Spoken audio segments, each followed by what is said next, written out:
Thanks for joining us. I'm Mary Calvi, and today for Deborah. History was made today as the first rocket with an all-women crew blasted into space. And this was the moment Gayle King, Katy Perry, and the rest of the female astronauts will never forget, defying gravity in the capsule while looking down at Earth. Gayle King wipes away a tear as she rides along with Katy Perry and 4 other fellow astronauts to the launch pad. One by one, they ring a bell. Gayle, who has a fear of flying, looks terrified. This is overcoming a wall of fear, a barrier. I think it's going to be cathartic in so many ways for her. The all-woman crew joined hands in prayer. Then it's time to climb into the capsule. Go for lunch? Yeah, baby, go for lunch, my favorite words. At 9:30 a.m., the rocket soared into space. Passing through 80,000 feet, 1,300 miles per hour. Oprah sobbed. Oprah watching her best friend go to space. She and Katy Perry's fiancé, Orlando Bloom, comforted each other. The women experienced 4 minutes of weightlessness. Katy held up a daisy for the camera. They are floating, they are weightless, they are experiencing zero-G for the very first time in their lives. They were overwhelmed by what they saw. Oh, the moon! You guys, I have to tell you, look at the moon. Look. Then it was time to return to Earth. Amazon founder Jeff Bezos had a little oops moment, face planting while inspecting the capsule. His fiancée Lauren Sanchez was the first one out. Gayle raised her hands to the heavens. I just have to have a moment with the ground. She got on her hands and knees Just appreciate the ground for just a second. and kissed the earth. Katy raised her single daisy toward the sky. She took the flower to space to honor her 4-year-old daughter, Daisy, who called out to her mom during the landing. Justin. Katy! The pop star also kissed the ground. This experience is second to being a mom. At a press conference, Gayle was asked about that terrified look on her face. That moment, I was so afraid. I just wanted to get into my seat. I just wanted to get inside the capsule and sit down. I never in a gazillion years thought I could do this. One of the most memorable moments, the ladies say, was when Katy Perry started singing What a Wonderful World while looking down at Earth. And we are learning more about the arson attack on the home of Pennsylvania Governor Josh Shapiro. Cops say the suspect had turned beer bottles into explosives, and the images of the damage inside the mansion are devastating. Stephen Fabian has the latest on the suspect, who's now under arrest. It's a chilling image of the 38-year-old auto mechanic who cops say set fire to the Pennsylvania governor's mansion. Deranged Cody Balmer posted this embroidered image of a beer bottle firebomb, just like the bombs cops say he used in the arson attack. His mother says he suffers from schizophrenia and bipolar disorder. His mugshot shows his shockingly thin frame. He weighs 134 pounds and is 5'11". He turned himself in after his ex-girlfriend, Rosetta Welsh, called police after she says he confessed to her.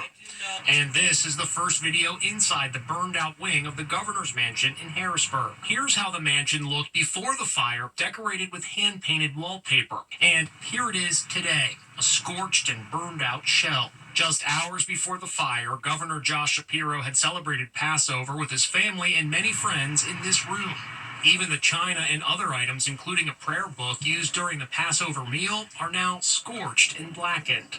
We're learning more about how the crisis unfolded. This was a planned terroristic attack on the governor's mansion with his life at stake. Police say Cody Balmer scaled this portion of the fencing around the governor's mansion shortly before 2 a.m. As you can see, the top portion of this black fence has been removed for DNA testing and replaced with this temporary fencing. Now, cops say the suspect was carrying a small sledgehammer and gasoline bombs made from Heineken beer bottles. Cops say he broke a window and tossed one of the gasoline bombs into this room at 2 a.m. while Shapiro and his family were sleeping.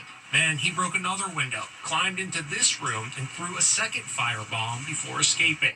According to court documents, he harbored hate toward Governor Shapiro and told cops if Shapiro found him inside the mansion, he would have beaten him with the hammer. Governor Shapiro, who is considered a potential presidential candidate in 2028, checked out the damage. I imagine he's pretty shaken up. How's he doing right now? He's shaken up. It's shaken him and his family to the core. President Trump was asked about the suspect today and said, quote, he was probably just a whack job, adding that something like this cannot be allowed to happen. And there's another foiled assassination attempt targeting the president. The suspect is a 17-year-old high school student who, according to the FBI, wanted to overthrow the government. But that's not all. As Les Trent reports, he's also accused of murdering his mother and stepfather to steal their money to fund his plot.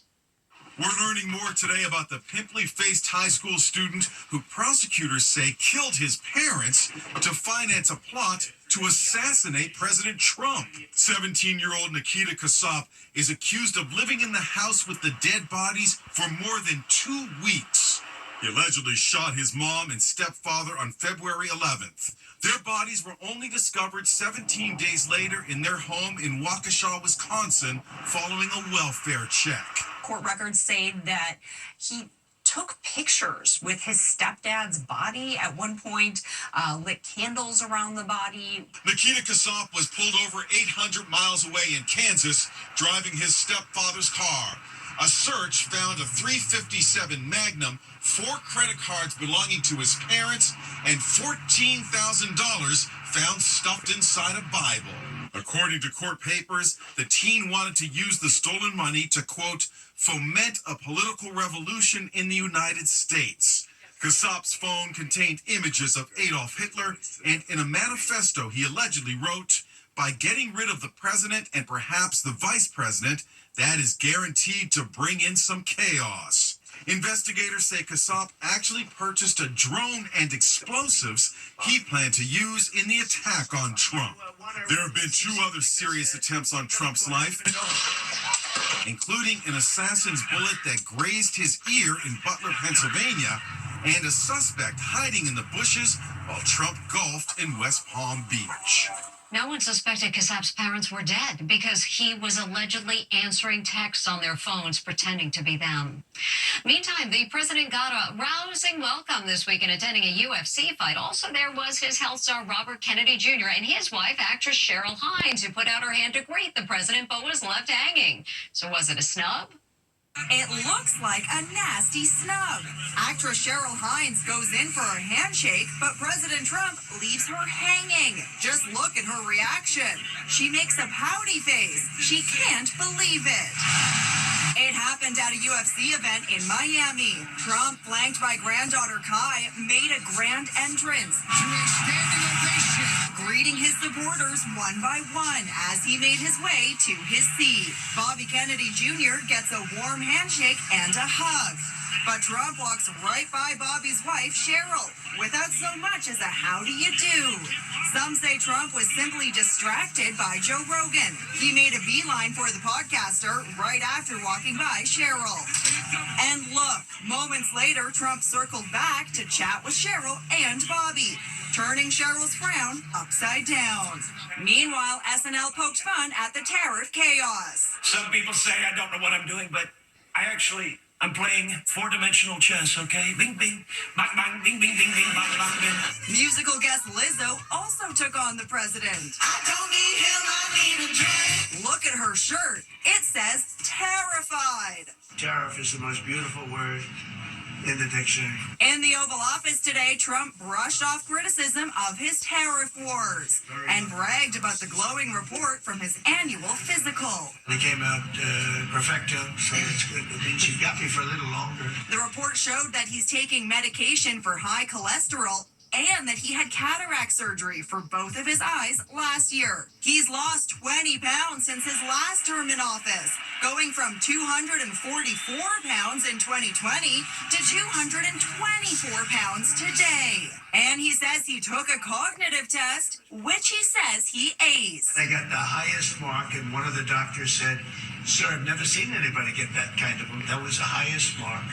President Trump will turn 79 in June. When he took office in January, he was the oldest president in history to be sworn in. There was a whole lot of shaking going on in the San Diego area today as a 5.2 magnitude earthquake struck. A mother frantically grabs her baby as an earthquake hits Southern California. The family rushes out of the home, fearing the worst. Across the region, you can see the shaking in living rooms. Computer screens at homes across San Diego County swayed. These folks are on a video call when the quake hit. Hold on 1 second. We just had an earthquake, I think. Check out these light fixtures swinging. Folks impacted by the quake took to social media. Literally, my whole house was shaking. At least 7 aftershocks were immediately reported after the initial quake. The Menendez brothers are feeling...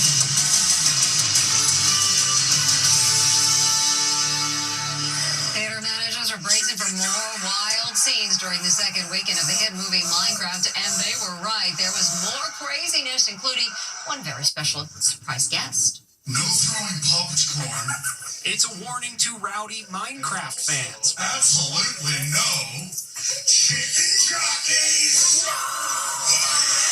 That's not the theater manager, it's the star of the movie, Jack Black. He made a surprise appearance at a theater on the hit movie's second weekend where once again there was insanity.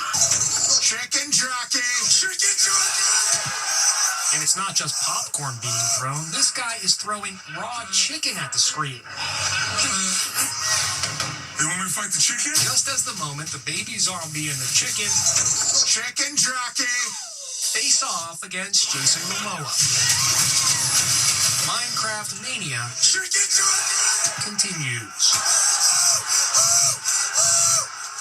It's official. Minecraft is now the biggest hit of the year, ranking in more than $200 million at the box office. And coming up, a little boy gets his dream gift. Where should we...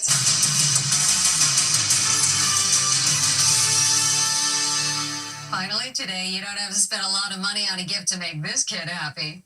This kid is opening a gift. He can't wait to unwrap it. What could it be? Salad dressing. Just what he wanted. It's the little things in life. And that's Inside Edition for today. Thanks for watching. We'll see you next time.